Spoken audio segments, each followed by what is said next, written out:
Mesdames et messieurs, bonjour. Je m'appelle Anna Carlivi, je suis chercheuse et danseuse.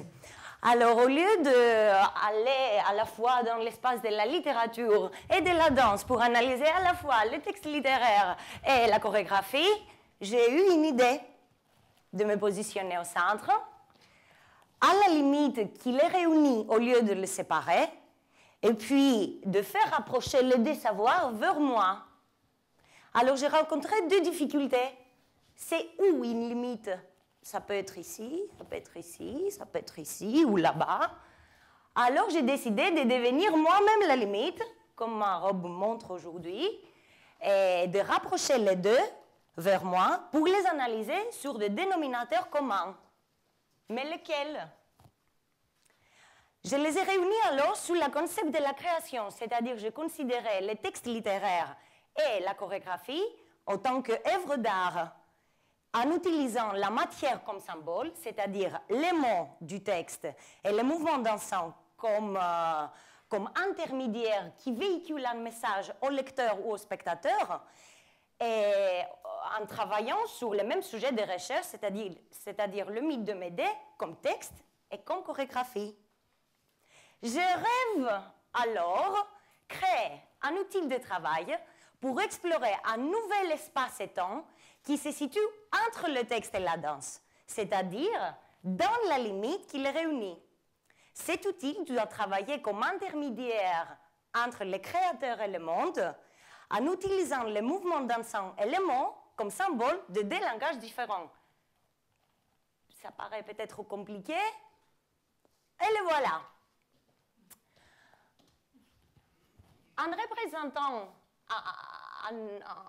En utilisant un repère orthogonal représentant en ordonnée les niveaux de la conscience-connaissance et en abscisse la notion du temps, le schéma des limites propose une grille d'analyse de ces deux notions comme la réalisation de mon rêve du début.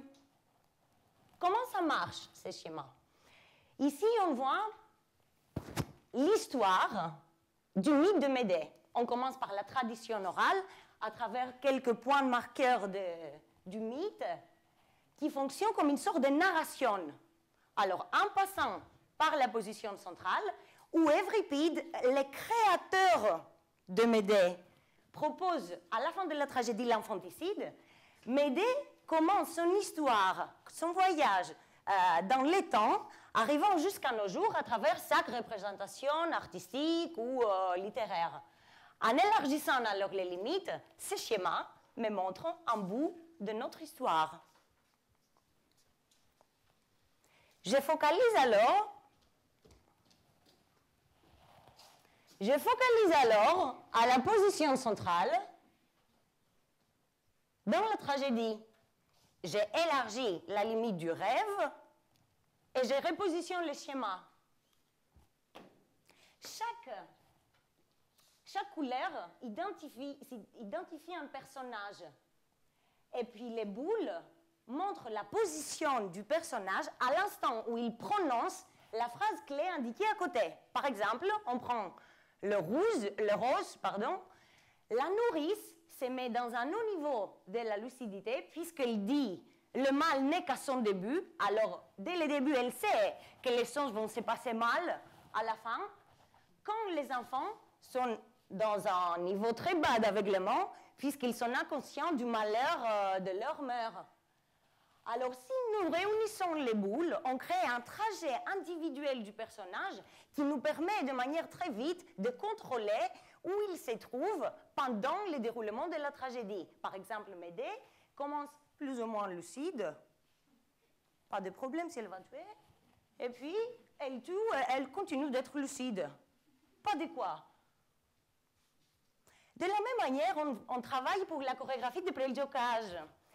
Alors, sauf que les mots-clés sont ici remplacés par les objets symboles ou les mouvements que les danseurs exécutent grâce à leur utilisation. Par exemple, les sauts, un symbole polyvalent de la chorégraphie de pré-jokage, positionne Médée dans une situation de lucidité puisqu'elle nourrit à travers les sauts les enfants comme un chat les petits chatons Mais elle positionne les enfants dans une position d'aveuglement, puisque pendant qu'ils boivent, leurs têtes se perdent au fond du récipient. Encore une remarque ici, on prend un petit bout, voilà, ceci. On voit qu'il s'agit d'un espace limité entre deux fronts, par exemple mon TEDx et mon bureau. Alors, le schéma propose ici une manière de lier les deux, linéaire. Mais nous, à travers la danse, on peut imaginer plein de mouvements qui peuvent se passer là-dedans. Et on a autant de possibilités qu'on peut imaginer pour traverser un espace. L'attribution du schéma des limites. On a analysé entièrement le texte et la chorégraphie en repérant les points marqueurs vite, facilement et en s'amusant. Bon, peut-être que ce n'était pas très amusant, mais on a vu, c'est-à-dire on a compris directement les résultats de la comparaison de deux médias. On a fusionné les limites puisqu'on a fait danser le texte et écrire la danse. Et le schéma a confirmé sa position entre narration et abstraction, marquant l'ouverture vers la création. Est-ce que le schéma des limites a des limites? Je prends la fin de mes dés chorégraphiques, j'ai élargi, j'ai remis là-dedans. Voilà. Ici, mes dés se trouvent en même temps dans les quatre fronts du schéma, dans les quatre positions limites.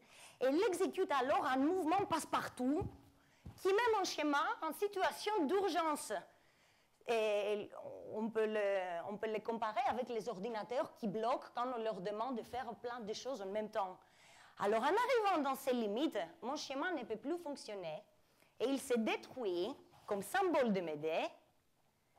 Et elle finit, elle aussi, détruite après l'infanticide. Mais attends, là, parce que si le schéma est le symbole de mon rêve du début, la catastrophe de mon schéma est la catastrophe de mon rêve du début. Ouh là là, c'est-à-dire que mon rêve s'est transformé en cauchemar. Je prends mon ami, je focalise dans la position centrale. C'est quoi ici? Très bien. Alors, pendant la catastrophe de mon schéma même me montre une sortie de secours. Alors, après la catastrophe de cette représentation graphique, ça me reste quoi? Mais un nouveau rêve qui recommence. Ce qui me reste alors, c'est de redéfinir les limites pour une analyse suivante.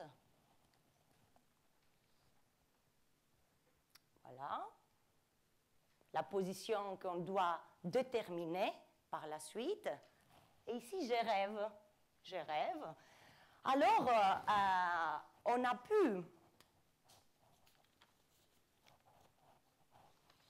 Alors, on a commencé par quelque chose de très limité qui nous a permis de voir l'invisible microcosme de la limite. Et là-dedans, en analysant la limite, on a vu que chaque limite contient d'autres espaces limites. Et dans ces espaces limites, ils sont pleins de mouvements qui se réalisent. Des mouvements partout, des limites partout. Et ces mouvements peuvent transformer, basculer les limites. Ils peuvent même se faire disparaître tout en donnant naissance aux d'autres limites qui recommencent à leur place. Et alors, quelle que soit la crédibilité du schéma des limites, on a pu montrer que la distorsion des limites,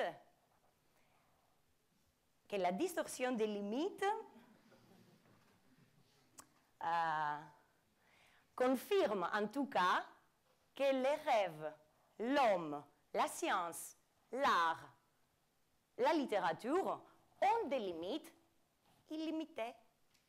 Merci.